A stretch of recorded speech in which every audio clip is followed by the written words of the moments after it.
মোহনা নিচে আসে জল ভরার জন্য। ঠিক তখনই পাশের রুম থেকে ফিসফিস শব্দ পেয়ে ভেবে নেয় যে সেখানে আদি আর শুভ আছে। এই বলে সবাইকে চিৎকার করে ডাকতে থাকে, বারবার দরজা ধাক্কাতে থাকে, ভিতরে গিয়ে বলতে থাকে, কোথায় শুভ, কোথায় শুভ, কোথায়? তখনই দেখা যায় বাড়ির সবাই নেমে আসে। তখন আদ্রিত সোফা থেকে উঠে এসে বলতে থাকে, কি হয়েছে মোহনা, তুমি এত রাতে এত চিৎকার করছো কেন?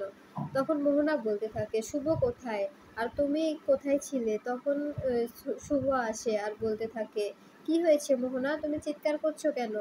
তখনই মোহনা বলতে থাকে, তুমি কোথায় ছিলে? তখন শুভ বলতে থাকে, আসলে কেশব ঘুমাচ্ছিল না তো, তাই ওকে নিয়ে বেলকনিতে গেছিলাম, তুমি যদি বিশ্বাস না হয় তাহলে দেখবে চলো।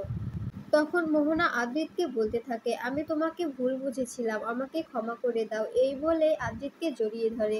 এরপরেই দেখা যায় সকালবেলায় সেবন্তী শুভর সাথে ডাক্তারের কাছে কাছে যাচ্ছিল। তখনই মোহনা এসে বলতে থাকে, আপনি কোথায় যাচ্ছেন? আপনি যদি এখন যান তাহলে বাড়ির কাজগুলো করবে কে? তখন সেবন্তী বলতে থাকে, এই বাড়িটা কিন্তু এখনো আমার, বুঝতে পেরেছো? এই বাড়িটা কিন্তু এখনো আমার, তাই বলছি তুমি কিছু করার চেষ্টা করো না।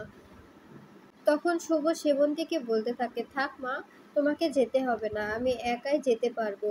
এরপরেই সেখানে আদ্রিত আসে আর মোহনা বলতে থাকে, আজকে আদ্রিত এমন একটা সারপ্রাইজ দেবে যেটা দেখে শুভ চমকে যাবে। মোহনা আদ্রিতকে বলতে থাকে, আমিও তোমার সাথে যাব। তখন আদ্রিত বলতে থাকে, থাক, তোমাকে যেতে হবে না, তোমাকে নিয়ে তুমি গেলে আজ মিছে মিছে ঝামেলা হয়ে যাবে, থাক তুমি যেও না। এদিকে দেখা যায় ড্রোনা কারোর সাথে ফোনে কথা বলছে। তখন ঋদ্ধি ঘরে আসে আর ড্রোনাকে বলতে থাকে, তুমি কার সাথে কথা বলছিলে? তখন ড্রোনা বলতে থাকে, আমি তোমাদের মতো ভিখিরি নই, বুঝতে পেরেছো? আমার বাবা আমার জন্য একটা অ্যাপার্টমেন্ট কিনে রেখেছে। তোমাদের এই বাড়িটা যদি না থাকে তাহলে আমি আমার বাবার ওই অ্যাপার্টমেন্টেই গিয়ে থাকবো, চাইলে তুমিও আমার সাথে যেতে পারো। তখন রিদ্ধি বলতে থাকে, আমি আমার ফ্যামিলি ছেড়ে কোথাও যাব না, আমি আমার ফ্যামিলির সাথেই থাকবো, বুঝতে পেরেছো?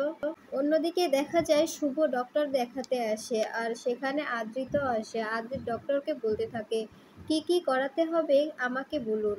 আদ্রিতকে দেখে শুভ রেগে যায় আর সেখান থেকে বেরিয়ে আসে। এরপরে আদ্রিত শুভর পিছু পিছু বেরিয়ে আসে আর পিছন থেকে শুভকে জড়িয়ে ধরে আর বলতে থাকে, কতদিন পরে যে তোমাকে এভাবে টাচ করছি, তোমাকে অনেক মিস করেছি, তুমি কি রেগে আছো? তখন শুভ বলতে থাকে, কোন স্ত্রীর এমন ভালো লাগে বলো, যে নিজের স্বামী অন্য মেয়ের সাথে এভাবে ঘনিষ্ঠ হয় হয় সেটা দেখতে হয়, তাহলে বলো আমার কেমন লাগে?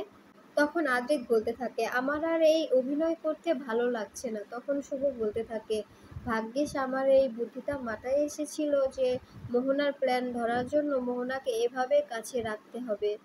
এদিকে দেখা যায় মোহনা উতলা হয়ে পড়ে যে আদ্রিত সত্যিই কি উকিলের কাছে গেছে কিনা, বারবার ফোন করতে থাকে। ঠিক তখনই দেখা যায় আদ্রিতের ফোনটা অন্য কেউ ধরে। তখন মোহনা বলতে থাকে, কে কে আপনি, আর আদ্রিত কোথায়? আদ্রিতের সাথে আমার দরকার আছে।